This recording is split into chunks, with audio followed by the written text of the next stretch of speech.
The greatest holiday ever, Gothtober is almost here, every pony, so I need some spooky stuff. Unsure as to why, but lost media just creeps me out sometimes. These are my top 5 or 6 more pieces of lost media, volume 2. It's juice and jam time. I'm dark-sided. If you saw me in the night, your ghosts will be excited. That's spooky. Locked. I'm deep underground in Disney's top secret labs. Nice. Now what happens if I do this? Hello. What would you like to know? What's the deal with Kingdom Hearts? Kingdom Hearts is the first video game of its kind. As a video game that crossed over into various Disney universes, Kingdom Hearts would be perfect for an animated series. And at one point, that was very possible. Kingdom Hearts the animated series followed the first game's storyline of fighting heartless monsters through classic Disney films. It was to reuse the actual backgrounds from the films such as Aladdin or Hercules. While it never got one complete episode, there was a fully voiced animatic that used placeholder music from Gladiator. Test audiences loved it, and it tested better than another unnamed cartoon that was put into production that same year. Could you imagine another world where we'd be watching a Kingdom Hearts cartoon next to episodes of The Proud Family and Dave the Barbarian? The Jammers! Things were looking up until the project was cancelled so as not to disrespect the director of the game, Tetsuya Nomura. Considering how complicated Kingdom Hearts' story is, it would only be a bigger mess if they had to also work on a cartoon series at the same time. The game took over 3 years and involved over 200 of our most talented artists and programmers. This game includes a new real-time 3D battle engine that has never been seen before. Video of the animatic is not online, but images were uploaded by the co-writer, director, and storyboard artist Seth Kersley. Often these types of pilots don't get released due to legal reasons, especially if they're using placeholder music from the film Gladiator without permission. Somebody's gonna want some Disney money after that. To take my mind off my sister's creepy boyfriend, I decided to enjoy some light reading.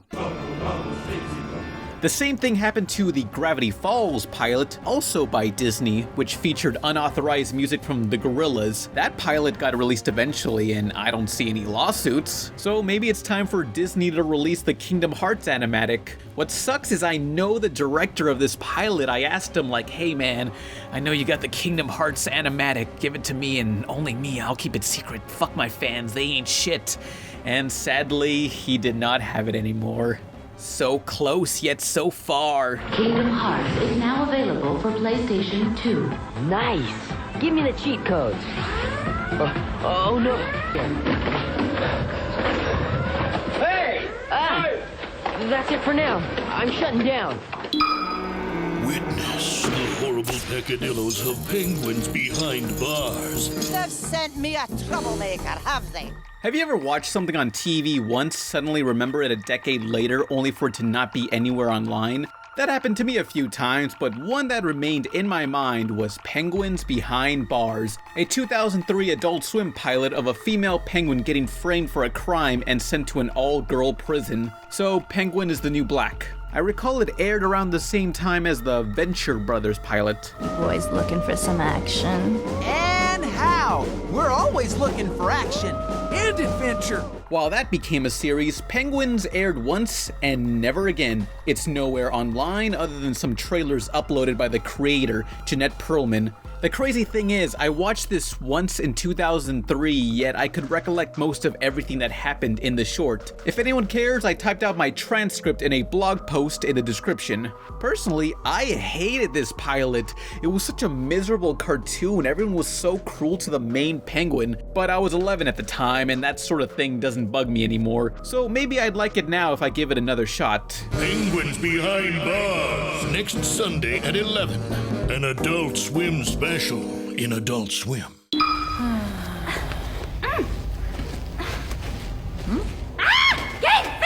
Don't peep, you deviant! Why do all boys have to be such a bunch of perverted jerks? Perverse idioten! From one of the most iconic and trippiest giant robot animes, Neon Genesis Evangelion. Those aren't giant robots. Shh. Neon Genesis Evangelion not only fought against monsters, but also the AIDS virus. There is said to be a real-life radio commercial featuring the American voices of the protagonist, Shinji, and the mean girl, Asuka, educating the listener to the virus and condoms. The existence of this is only half true. There was an AIDS PSA that featured the same two voice actors, but it wasn't as their characters. The voice of Asuka, Tiffany Grant, confirmed its existence. So they wanted to do a PSA where the background was teenagers having sex in a car, while the deep-voiced announcer's like, one of these kids is killing the other one, boom, boom, boom, you know. Anyway, so there's the narrator giving you the important facts, while in the background is the, right? To her recollect, it was never broadcasted for being too explicit for the radio. While still not online, the recording is safe in her possession on a cassette, so maybe she'll find a way to transfer it online one day. It's on a cassette tape, so that should tell you how long ago it was that we did that. It is on a cassette tape. Okay. But how about this?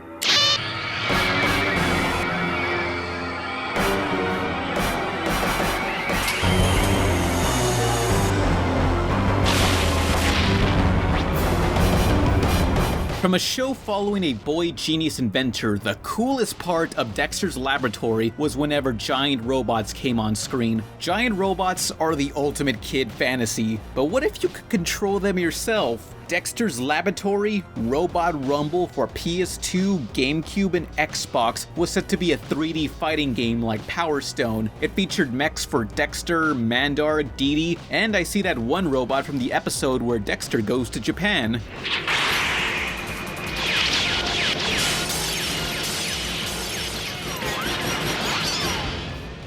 The company, BAM Entertainment, who created other Cartoon Network video games, went bankrupt during its development, thus canceling the game, as all that remains are screenshots and concept art. Sure, as a licensed game it probably won't be very good, but just the idea alone has me interested. Now, speaking of Dexter, there's another piece of lost media. You remember that once lost Dexter's Rude Removal? An episode in which Dexter and Dee Dee create evil clones of themselves who go out swearing endlessly, played only once in a convention in the 90s and never again. It remained lost until 2013 when Adult Swim and creator Genndy Tartakovsky released it. But there was one major setback.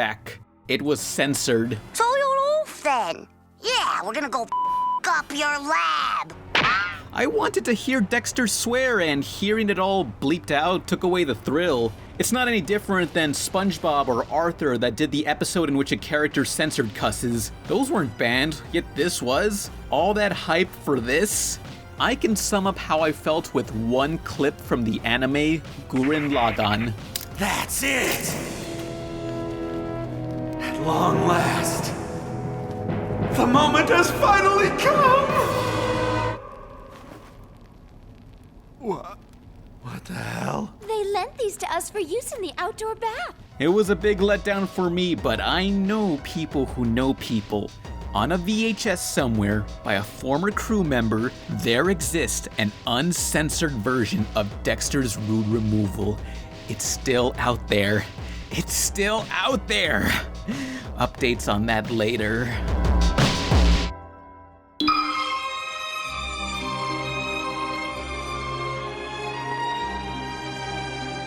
Once set for release in 2006 was Big Bug Man, a 2D animated theatrical film starring Brendan Fraser as a candy factory employee receiving a bug bite and becoming Big Bug Man, who later is corrupted by money and fame. But what makes this unreleased film special is this was set to be the actor Marlon Brando's final role. Don Corleone from The Godfather, the movie that inspired the classic film Shark Tale.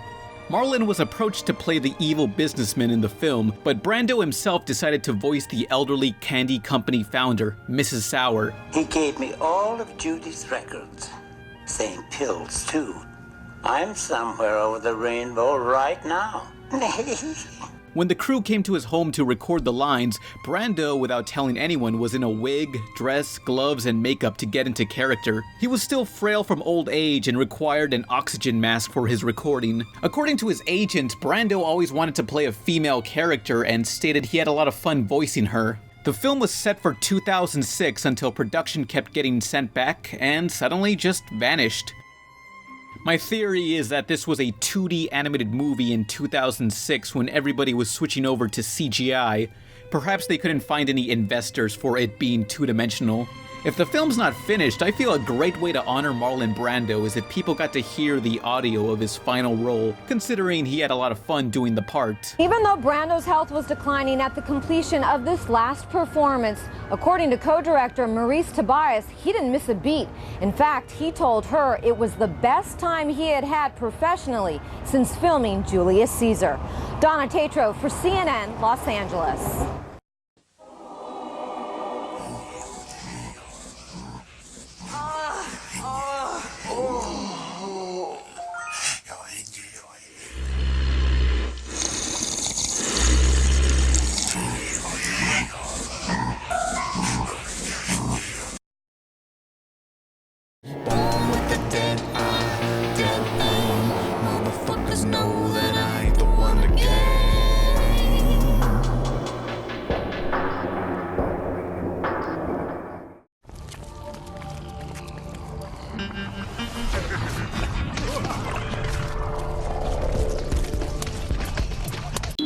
But we have to go after him. Justice needs to be done.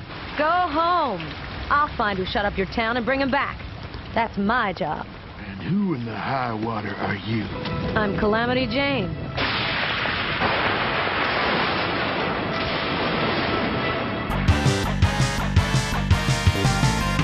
You want to talk obscure and forgotten cartoons that deserve way more credit? I raise you 1997's The Legend of Calamity Jane, a western adventure of Calamity Jane hunting down outlaws. Imagine Batman the Animated Series with a bit of Trigun in there. It was a joint venture between America's Warner Brothers Animation and France's Contre Allée Animation, an animation studio I can't find much info on. Unfortunately, in America, they aired only 3 episodes before taking it out to pasture Old Yeller style. No reason was officially given, but I'm thinking it had to do with the violence. It's a western, of course, so it's filled with actual guns, not like lasers in some sci-fi western. Legit guns with ammunition.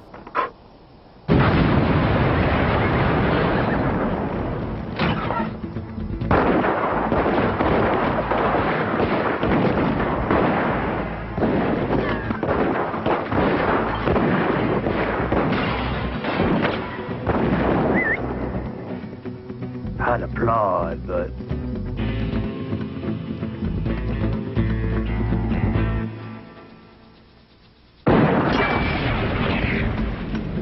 I mean, the very first episode opens up with a Native American about to be hung from the gallows. This kid show incorporated a lot of issues involving domestic abuse, sexism, and racism. Hallelujah! Let me shake the hand of our saviors. Look, Mother. Those men are made of chocolate. Oh, that just took me to another level. Oh, damn, man. You gotta warn me next time. If you're wondering, I have no idea why Jane is so pasty white, and no, it's not face paint either, as indicated by this bathing scene. So this is where all the white women are at. It's such a great show, yet only 11 of the 13 episodes have been found in English. I can barely find any info or fans of it. This is as obscure as it gets. Strangely, the website from 1997 is still up. What the heck? Calamity-Jane.com. Yeah, it's just a point-and-click game to promote the show and informing you to check back for updates. Oh boy, I hope they update soon. Apparently, whoever bought the website domain owns it until the year 2020, so enjoy it now. Sometimes you worry me, Calamity. Sometimes I worry myself. The Legend of Calamity Jane had it all. Style, mature subject matter, violence, compassion. Dare I say, it's the most underappreciated cartoon from the 90s. It's criminal to think a series this ambitious could just be buried. This deserves any recognition it can get. Please, Warner Brothers, release the whole series. This is the real-life Woody's Roundup. Also, release Static Shock on streaming or something. That too also was a great show. It's a big land we live in. Room enough for all of us. Say, are we gonna have supper soon? could starve around here. Yeah, come here, go there. I need food. I can't just walk around. I got saddle sores, my wrist hurt, my ankle.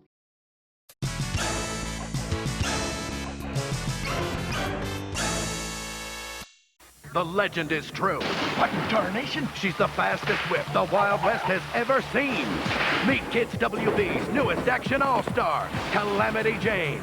And now she's laying down the law and rounding up the dirtiest pack of varmints this side of Outlaw County. Who you calling dirty? Yep, the spirit of the Wild West is alive and kicking on Kids WB. There she goes! There she goes! The Legend of Calamity Jane premieres today on Kids WB.